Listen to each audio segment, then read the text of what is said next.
آپ کو براہ راست لیے چلیں گے اسلام آباد، جہاں پر وفاقی وزیر داخلہ شیخ رشید میڈیا سے گفتگو کر رہے ہیں۔ بڑے زبردست اقدامات کیے ہیں، کیونکہ ساری قوم جو ہے وہ کرکٹ کی شوقین ہے اور ایک عرصے بعد آسٹریلیا پاکستان میں میچ کھیلنے آ رہا ہے۔ اور اس کے علاوہ میں کراچی کے ایم این ایز آئے ہیں، ہم تیار ہیں جناب۔ اگر سندھ گورنمنٹ کہے تو ہم اپنی رینجز کی فورسز بڑھانے کے لیے تیار ہیں، حتیٰ کہ تھانوں میں بھی لگانے کے لیے تیار ہیں، لیکن اس کے لیے ضروری ہے قانون کے تحت چیف منسٹرز مراد علی شاہ صاحب اگر ہم سے کوئی امداد مانگیں تو ہم یہ امداد کرنے کے لیے تیار ہیں۔ 27 سال کے بعد آسٹریلیا کی کرکٹ ٹیم آ رہی ہے اور اس کے میچ میں ہم آخری دنوں میں جو پیپلز پارٹی مظاہرہ کر رہی ہے، جلوس یا ریلی لا رہی ہے، ہم اس سے توقع رکھتے ہیں کہ وہ ذمہ داری کا ثبوت دے گی۔ اور جو اہم مسئلے کی ہیں کہ ہم 13 نئے پاسپورٹ آفس جو ہے سندھ میں کھولنے جا رہے ہیں اور 28 نادرا کے نئے آئی ڈی کارڈ اسٹیشن کھولنے جا رہے ہیں، جو کہ پاکستان کی ایک مثال ہے، اور اس میں چاروں صوبوں کا ایک ایک آفس میں بھی اس کا افتتاح کروں گا، باقی مقامی نمائندے جو کریں گے۔ اور سب سے بڑی خبر یہ ہے کہ پرائم منسٹر جب واپس آئیں گے تو پاکستان ای پاسپورٹ میں داخل ہونے جا رہا ہے، اور وزیر اعظم عمران خان روس کے دورے کے بعد اس کا افتتاح کریں گے، اور 1819 سروس بھی بحال کرنے جا رہے ہیں، جس میں کہ تمام سہولتیں دی جائیں گی جو 1122 کو اور ماڈرن کر کے وزیر اعظم کی ہدایت پر 1819 کی سروس شروع کی جا رہی ہے۔ اور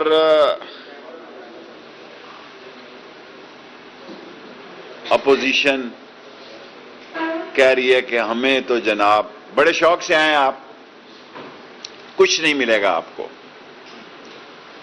اور یہ یاد رکھیں، جب بھی تحریکیں چلی ہیں تو خواہش کے مطابق اس کے نتیجے نہیں ملے۔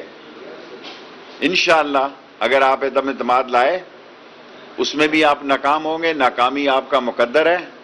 3.5 سال سے آپ لگے ہوئے ہیں، آج آ رہے ہیں، کل آ رہے ہیں، شام آ رہے ہیں، اور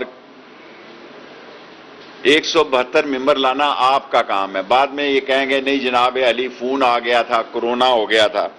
یہ آپ خود فیصلہ کر لیں کہ آپ نے کیا کرنا ہے۔ میں فیصلے پہلے سنا دوں۔ اسلام آباد میں ماڈرن لیڈیز بازار شاپنگ سینٹر بنانے جا رہے ہیں۔ جو خواتین دلچسپی رکھتی ہیں وہ ڈی سی اسلام آباد کو اپنی درخواست سبمٹ کر سکتی ہیں۔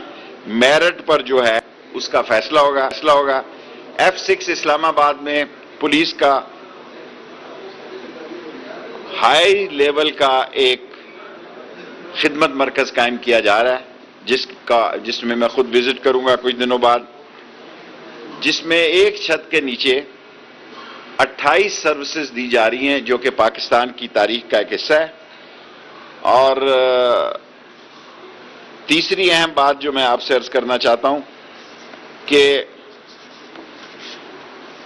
اب میں سیاسی بات کرنا چاہتا ہوں۔ 23 مارچ کو تو میں بہت پہلے کہہ چکا ہوں، مجھے اندازہ ہے کہ شاید وہ نہ آئیں، اگر آئیں بھی تو آ جائیں۔ 22 اور 30 کو OIC کی وزارت خارجہ کی کانفرنس ہے، اور اگر اپوزیشن یہ کہتی ہے کہ ہم نے کارڈ چھپائے ہیں تو عمران خان نے بھی چھاتی کے ساتھ لگا کے کارڈ کھیلتا ہے وہ۔ اور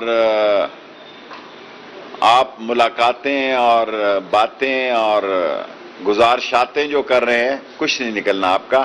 سال ایک رہ گیا ہے، آخری 6 مہینے جو الیکشن کے ہوتے ہیں اس میں اگر ہم کوئی کام بھی کریں، ترقیاتی کام، اس کا کوئی اثر نہیں ہوتا۔ انفیکٹ 1 سال رہ گیا ہے الیکشن کو، شہروں میں انتخابی سرگرمیاں شروع ہو چکی ہیں، حتیٰ کہ بعض لوگوں نے تو اپنے بورڈ بھی لگا دیے ہیں کہ امیدوار حلقہ فلاں اور امیدوار جو ہے وہ فلاں۔ اور یہ اپوزیشن عدم اعتماد کا ووٹ لائے گی تب بھی پھنسے گی اور اس کے نتیجے پہ بھی پھنسے گی۔ دنیا کس طرف جا رہی ہے، دنیا کے حالات اور واقعات کیا ہیں، اور یہ کس طرف جا رہے ہیں، سو ان کو عقل کے ناخن لینا چاہیے۔ ورنہ یہ بھی ہو سکتا ہے کہ تاریخ لکھی جائے کہ ان کی بے وقوفیوں کی وجہ سے ملک کئی مسائل میں الجھ گیا تھا. بعد میں پھر یہ رونا روئیں گے کہ فون کالیں آ گئی تھی، فلاں ہو گیا تھا. کسی فون کال کی ضرورت نہیں ہے، کسی فون کال کی ضرورت نہیں ہے. انشاءاللہ تعالی عمران خان جو ہے اس سیاسی لڑائی سے سرخرو ہوگا. 5 منٹ ہو گئے ہیں، 5 منٹ سوال کر. جی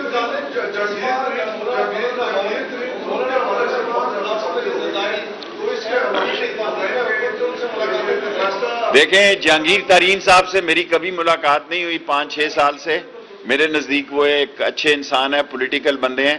تحریک انصاف جہاں اور لوگوں سے بات کر رہی ہے، ایم کیو ایم ہماری اتحادی پارٹی ہے، کاف لیگ ہے، اور اگر جہانگیر ترین سے بھی بات کی جائے تو مجھے امید ہے انشاءاللہ تعالی کہ جہانگیر ترین ذمہ داری کا ثبوت دے گا. اور اگر تحریک انصاف، میں عمران خان کا ساتھی ہوں، فیصلہ عمران خان کا ہے، لیکن اگر مجھ سے کوئی پوچھے، مجھ سے کسی نے نہیں پوچھا، تو میں یہ کہوں گا کہ جہانگیر ترین سے بھی بات ہونی چاہیے. کوئی اشارہ نہیں ہے، پلہ مار کے دیوا بجھا گئی تے آنکھ دا اشارہ کر گئی، بس ایسے ہی. سیاستدان کبھی دروازے بند نہیں کرتا. اگر نون لیگ 14 سال بعد کاف لیگ کی طرف جا سکتی ہے تو عمران خان اور جہانگیر ترین تو پرانے ساتھی ہیں. دوستوں میں اختلافات ہوتے رہتے ہیں، لیکن دوستوں میں اختلافات کا مطلب یہ نہیں کوئی لا تعلقی ہو جاتی ہے. معافی چاہتا ہوں، تحریک انصاف مجھ سے ناراض نہ ہو، میں سیاسی رائے دینے میں آزاد ہوں. میری یہ سیاسی رائے ہے، میں کسی کو مجبور نہیں کر رہا. اگر آپ نے نہ ملنا ہو نہ ملیں، لیکن یہ سوال کیا ہے اس لیے میں جواب دے رہا ہوں. جی اعزاز، 1 منٹ اعزاز کے بعد آپ. اعزاز، اچھا شیخ صاحب یہ فرمائیں کہ جتنی بھی سیاسی فساد ہے، ہم آپ کی باتیں سنتے تھے کہ یہ اپوزیشن ہے اپنے سی پی لے کے جاتی ہے فوج کے پاس، تو کیا جنرل باجوہ پوری طرح اسی طرح سپورٹ کر رہے ہیں عمران خان کو جو پہلے کرتے تھے؟ دیکھیں، اعزاز سید ہمیشہ ایسے ہی سوال کرتا ہے. پاک فوج جو ہے وہ ایک عظیم ادارہ ہے. اس وقت بھی وہ نوشکی میں، تربت میں، پنجگور میں، بلوچستان کے بارڈروں پہ نوجوان بچے اپنے جان کا نذرانہ آپ کے لیے پیش کر رہے ہیں. یہ اس لیے نہیں پیش کر رہے کہ اس ملک میں انتشار ہو. اور یہ فوج دنیا کی عظیم فوج ہے. وہ سمجھتے ہیں کہ اس وقت اگر ملک میں کوئی انتشار پیدا ہوتا ہے تو اس کا مطلب کیا ہے.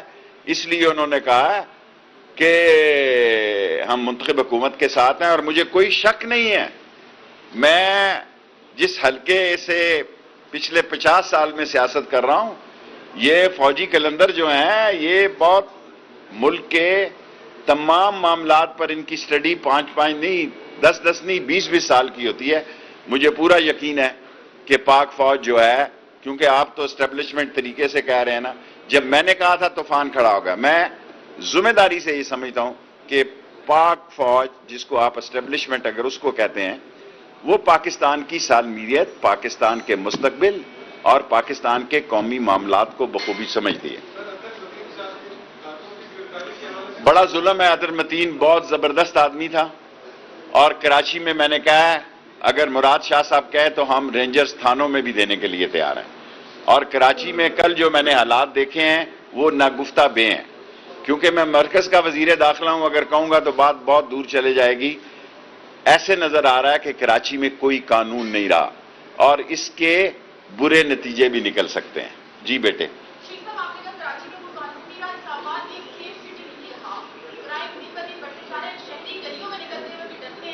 دیکھیں، ہم نے کوشش کی ہے کہ ہم سیف سٹی کو، آج بھی ہم نے فیصلہ کیا ہے کہ دیکھیں جب ہم آئے تو یہ کیمرے جنہوں نے لگوائے تھے ہم سے پہلے، وہ ایسے ناقص تھے، ان سب کو ٹھیک کر رہے ہیں. ساری مارکیٹ، سارا ایریا.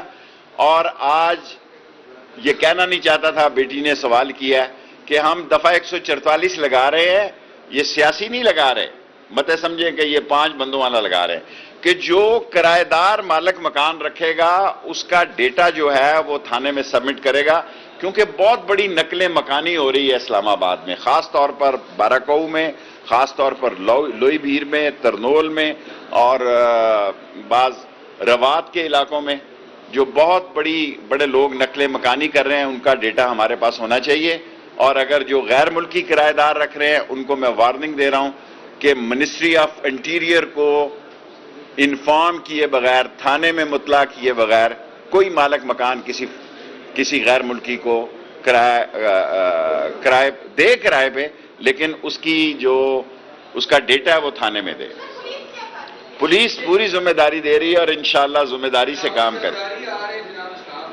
بلاول زرداری صاحب آ رہے ہیں، بڑے شوق سے آئیں، اور ہماری کوشش ہوگی کہ ہماری ایڈمنسٹریشن سے اپنا شیڈیول وہ طے کریں، ملک میں جو حالات ہیں، انٹرنیشنل جو سیاست ہے ان کو سمجھ ہے، اور اسلام آباد میں جو ہے 7-8 کو میچ بھی ہے، سو اس لیے سارے باتیں جو ہیں وہ پہلا ایک ہی میچ ہے۔ ہم نے ایک کوارڈینیشن کمیٹی بنا دی ہے جو راول پنڈی اور اسلام آباد کی انتظامیہ آج کے بعد جوائنٹلی کام کیا کرے گی، اور ہم نے راول پنڈی کی ایڈمنسٹریشن کو بھی اسلام آباد کی سیف سٹی تک رسائی دے دی ہے۔ اسلام آباد پولیس کی safe city Karachi stadium cricket stadium کو بھی کرے گی۔ آج ہم نے ایک اور فیصلہ کیا ہے، اسلام آباد میں پاکستان کا جدید ماڈرن کرکٹ اسٹیڈیم بنانے جا رہے ہیں جس کے ساتھ 5 اسٹار ہوٹل بھی ہوگا، اور میں نے سی ڈی اے کے چیئرمین عامر صاحب کو فوری طور پر ہدایت کی ہے کہ یہ 2 کام فی الفور کیے جائیں، ایک لیٹسٹ ماڈرن اسٹیڈیم بنایا جائے وتھ 5 اسٹار ہوٹل، اور 3 پلاٹس آکشن کیے جائیں ماڈرن ہاسپٹلز کے لیے، کیونکہ صحت کارڈ نے بہت زبردست لوگوں کو متاثر کیا ہے۔ اب ہائی پروفائل کے ہاسپٹلز میں بھی غریبوں کے آپریشن ہو رہے ہیں، سرکاری ہاسپٹلوں میں لوڈ کم ہو گیا ہے، اور ہر آدمی جو ہے مہنگے ہسپتالوں میں اپنا علاج کرا رہا ہے۔ اس لیے میں نے ان کو کہا کہ 3 ٹینڈر کریں، آکشن کریں 3 پلاٹ، اور مین ایریا میں کریں تاکہ 3 ماڈرن سٹار لاسٹ کو۔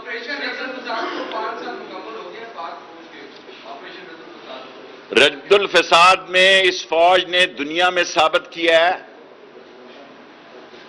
رد الفساد کو جس طرح 80,000 جوانوں نے، فوجیوں نے، سولین نے جان کی قربانی دے کر اس ملک کو محفوظ بنایا، ساری قوم جو ہے ان کو سلام پیش کرتی۔ بس 2 سوال اور، 10 منٹ ہونے میں 1 منٹ۔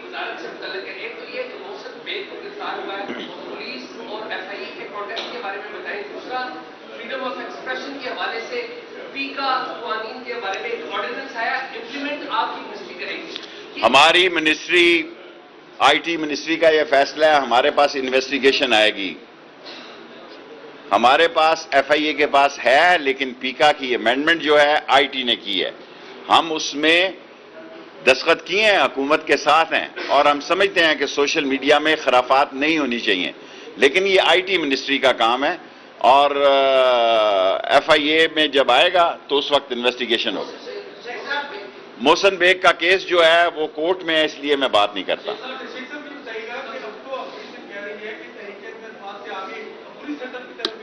دیکھیں یہ اللہ کے کام ہے، اللہ بہت بے نیاز ہے، اللہ انشاءاللہ عمران خان کو عزت دے گا، اور یہ اپوزیشن آج دیکھیں جو ایک دوسرے کے گلے پڑتی تھی وہ پاؤں پڑتی ہے، ان کو سمجھ ہی کچھ نہیں آ رہی۔ ایسے وقت میں یہ انتشار کی طرف جا رہے ہیں جب انتشار اور خلفشار، میرے لفظ دوبارہ سن لیں، ان کی سیاسی غلط فہمیوں سے کوئی بڑا سیاسی حادثہ ہو سکتا ہے، اور یہ انتشار اور خلفشار ان کے گلے پڑے گا، اور یہ جو بڑے بڑکے مارتے تھے اور بڑے بڑے لوگوں کے خلاف نام لے کے بیانات دے رہے تھے، یہ اپنے بلوں میں گھس گئے ہیں، اور کلندر جو ہے وہ چھایا ہوا ہے، انشاءاللہ تعالی کلندر چھائیں گے اور یہ فارغ ہو جائیں گے۔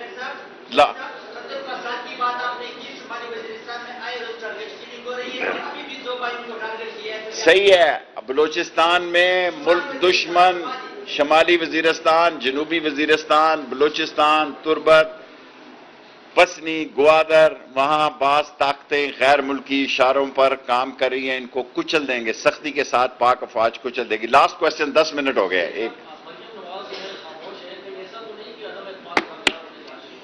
مجھے اللہ سے پوری امید ہے، کل کسی نے نہیں دیکھی، مجھے امید ہے کہ عمران خان سرخرو ہوگا، عدم اعتماد لانا ان کا رائٹ ہے، اور اس کے بعد کا نقشہ کیا ہے نہ ان کے پاس ہے، نہ ان کی اتنی